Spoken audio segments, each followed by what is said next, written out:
Good morning. This is Pastor Ernie Lewis of the Blue Point Church in Sisney, Illinois, with your thoughts for Monday. This week we're going to be dissecting the model prayer which Jesus gave to his disciples and followers. It is not really to be spoken word for word, but we do speak each truth of it, so I'd like for us to look at the different sections as I tear it apart this week. He starts out by saying in Matthew chapter 6 and verse 9, "Our Father, which art in heaven, hallowed be thy name."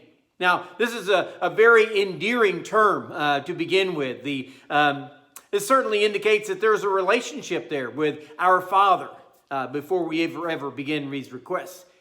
It oftentimes amazes me that people will think that they can reject God in their life, they disregard his will for their life, but whenever they get into a crisis or a pinch, they cry out and they expect God to jump in and answer every request that they have given him.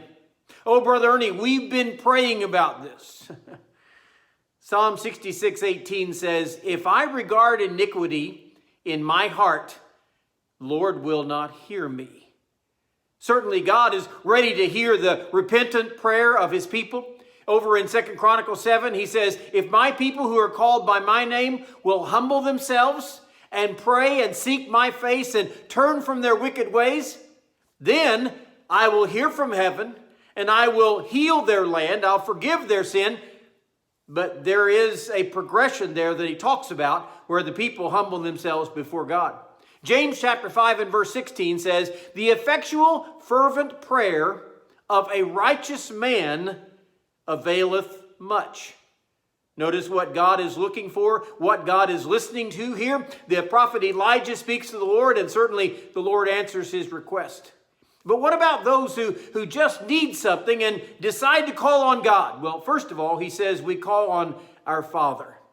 Do you know how much a father really loves to be able to provide things for his children or his family? Not only their needs, but even sometimes their greatest desires. Even Matthew chapter 7 and verse 11, he says, "If you then, being evil, know how to give good gifts to your children, how much more shall your Father, which is in heaven, give good things to them that ask him?"